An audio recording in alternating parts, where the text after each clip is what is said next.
My name is Joe Peroni, and this is the Rise Above Project.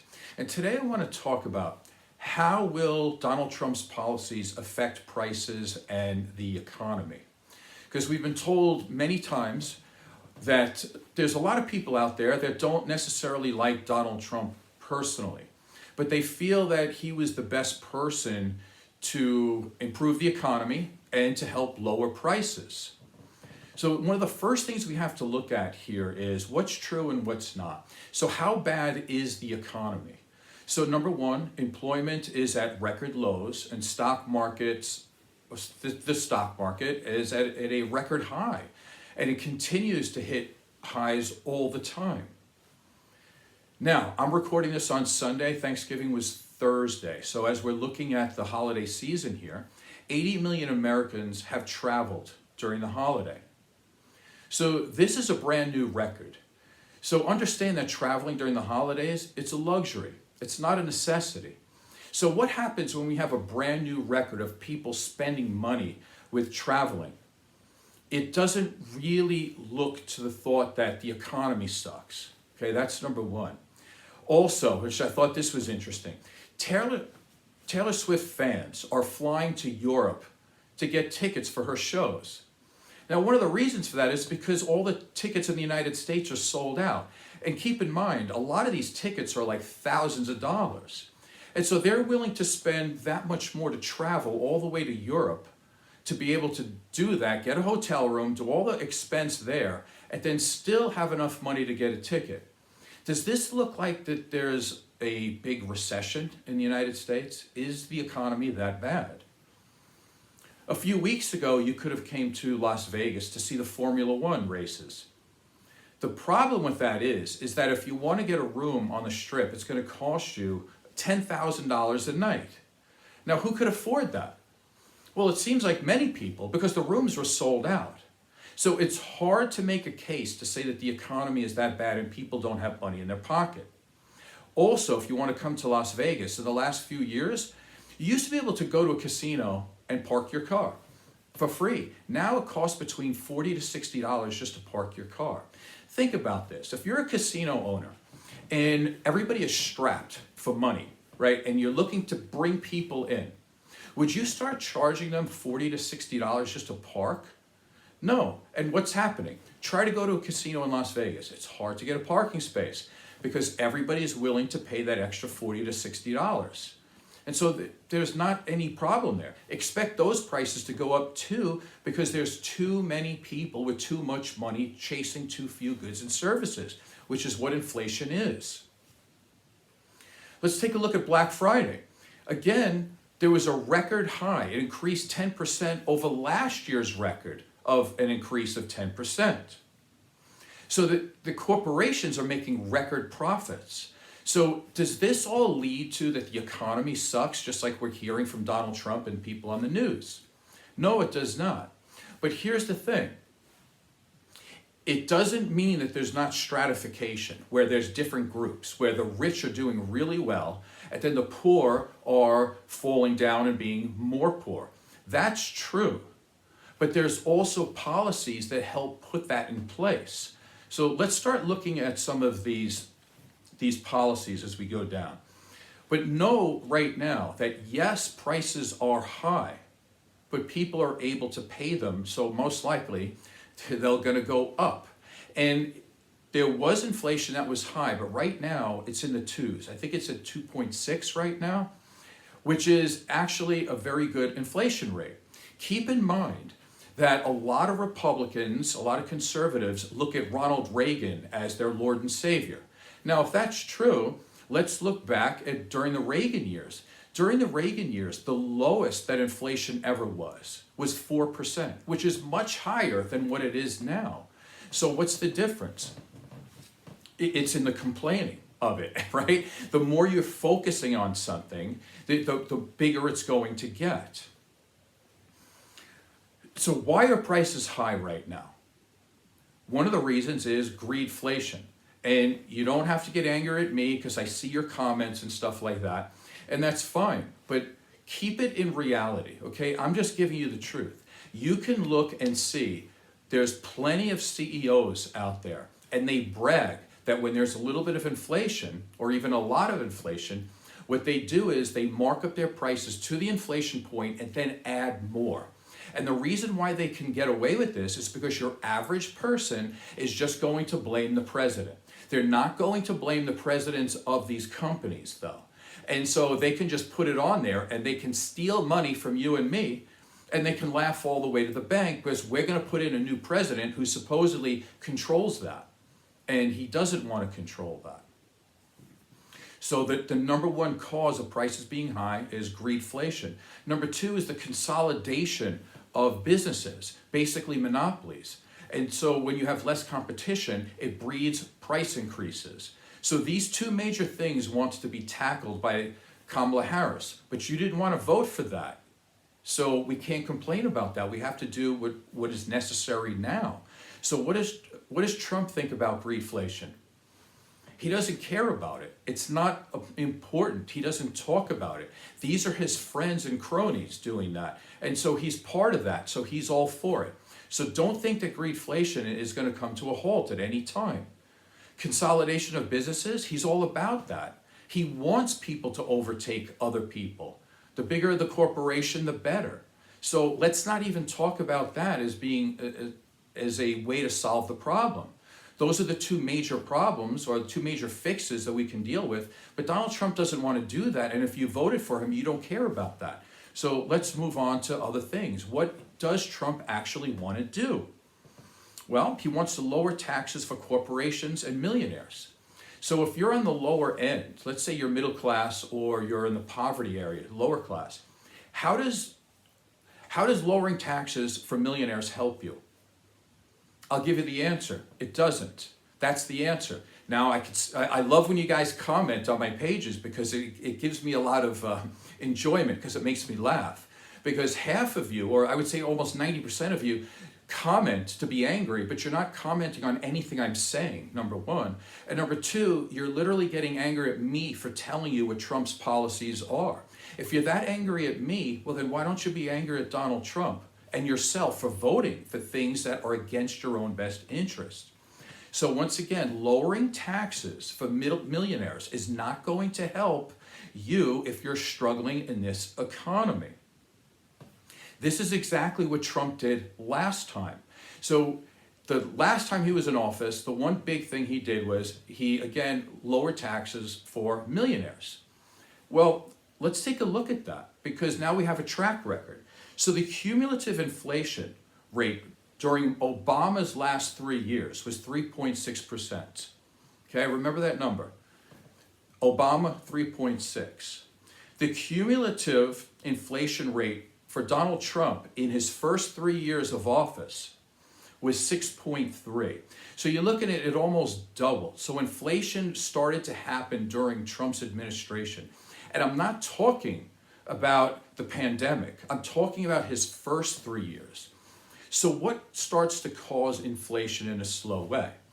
Again, too much money chasing too few goods. How do you do that? Well, what happens is when you have basically a good economy, and you give tax breaks to the people at the top, all you're doing is giving them a windfall of extra money. And that's why they can afford all of these high-priced things that I spoke about before. And yet poor people go, I can't afford that.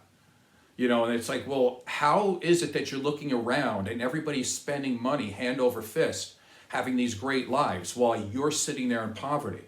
And yet all the numbers in the economy look great, such as the stock market and things like this. Well, that's why. Because there's incredible stratification because Donald Trump is lowering the tax rate for the people who don't need it. And he's just giving them a bunch of extra money.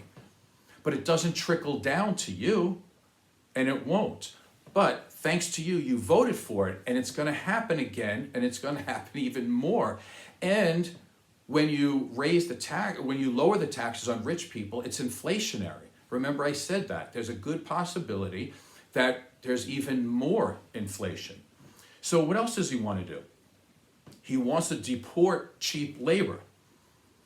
All right, so what does that mean? It means that there's going to be a decrease in the supply chain for goods and services. In this case, let's talk about food.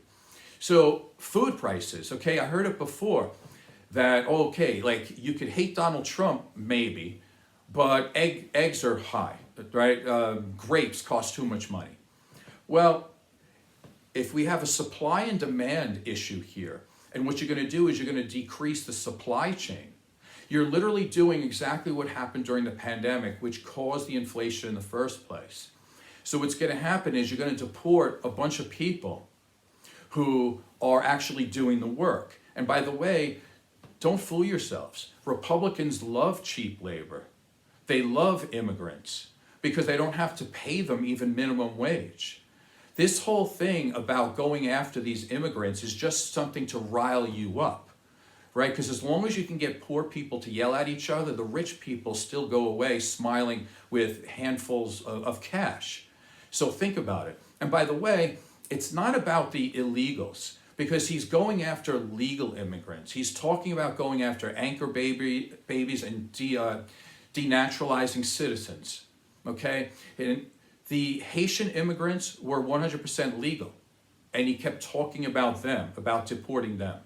Figure out your reason why. But it's not illegal versus legal. That's your clue. So what we're going to do here is, at some point, you're going to try to replace this cheap workforce with American citizens. So you have two problems. Number one, are you going to get enough American citizens to do that kind of work? Probably not.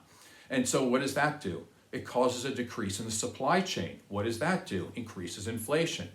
But let's say by some weird off chance that you were able to replace all of these cheap workers. What's going to happen is that you have to pay them now, probably double or triple. And so what does that do? It creates inflation. So I hate to be the bearer of bad news, because again, you can come after me, and that's fine. I like it. I think it's funny. It makes me laugh. But the thing is, you voted for a guy to lower prices, but everything he's doing is going to raise prices. So thank you for doing that. Let's move on. What else does he want to do? He wants to put a 25% tariff on Canada and a 25% tariff on Mexico, and give or take about 10% tariffs on China. All right. So again, this goes to like fourth grade stuff, okay, that you should have learned. Now, I'm going to try to go through this slow. I've been trying. Your average Trump supporter has about a fifth grade reading level, if we're going by percentages, and about 21% are illiterate. So try to keep up here. So I'll try to keep it basic. If you look up the word tariff, it's a tax. Who pays that tax? What happens is that the American citizens pay that tax. So if you want to go to Walmart because it's a place where you can get a lot of things in a big consolidated area, and they're basically cheaper than other places, you can do that. But what's going to happen is about something like 80% of those goods are from China. And so let's say we add a 10% tax. So everything that you bought that was $1 is going to be $1.10, and so on and so forth. So again, if you voted for Trump to lower prices, but you knew and he said that he loves tariffs, you literally voted for him to raise the prices by saying you wanted him to lower the prices. And you can't say you didn't know any better. Goldman Sachs, Moody's, 16 Nobel laureates all told you the same thing. That in looking at it, it's going to cost the average American citizen somewhere between $2,400 to $4,000 a year in extra taxes. I don't know if you have that, but should I care? I mean, you voted this way. You literally said you wanted this, so we can't complain about it now. So yes, a tariff is a tax on American citizens. So I don't know how you think that this is going to lower prices. Now, there is an argument out there that Trump puts it out there, and some of his supporters, somebody in the last comment section said this to me, that Trump said, okay, What would happen is if we raise tariffs, that it's going to increase manufacturing jobs inside the United States. That's a possibility. That's true. However, what's the reality? Because he did this before. And what happened before is that we lost 200,000 manufacturing jobs inside the United States.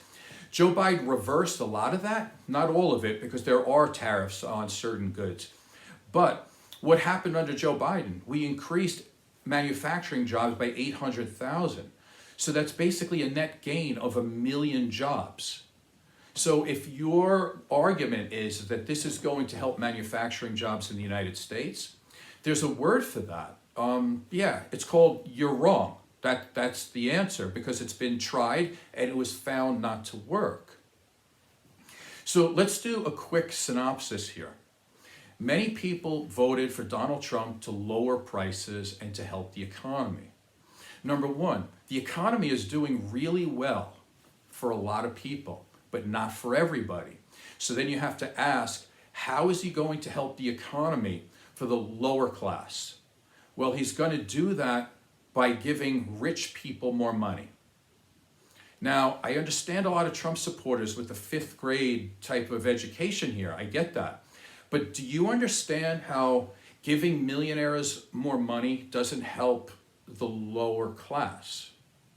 You understand that equation, right? Like, how would that make sense to you? And if you want to lower prices in stores, you want eggs to be cheaper, things like this, how does putting tariffs on things, like a lot of the fruit in the United States comes from Mexico. That's going to be 25% higher now. But you voted for this, so you have to be happy about it. So when you pay that extra money, if you have that extra money, or maybe now you're going to have to go on a diet or something like that, be proud that you voted for a guy that did this. Now, to be fair, what could happen is Trump could look at this at some point and say, you know, I don't think I want to do this. I talk a big game, but because there's going to be backlash from these tariffs, maybe he won't actually put a tariff on anything. And that could happen. But what's going to happen then? What's going to happen then? He's going to turn around and say, the economy is fixed. Look what I did. And a lot of Trump supporters are going to agree with that. Why? Because there's a massive amount of data and stats to back up that the economy is just fine for a lot of people. And so take a look at that to see if that happens. Anyway, leave your comment. Try to keep it on the show instead of just talking about your own things, right? And if you leave a comment, if you want to throw some hatred towards me, I'm all about it. I think it's funny. I love stuff like that. But instead of just being angry at me, then why don't you be angry at your Lord and Savior, Donald Trump? Because I'm only repeating his policies. So if you don't like when I say it, why do you like when he says it? Think about that. Because if you do care about yourself and your families, you would know the difference to be able to get through your anger and hate and tribalism and all that, so you can actually make correct decisions. Anyway, I hope that this has been beneficial for you. Again, learn what a tariff is. Learn what happens when you give tax breaks to rich people. Learn what happens when you deport America's cheap labor. Okay? Look that up. My name is Joe Peroni. This is the Rise Above Project. Please subscribe and tell a friend. Thank you.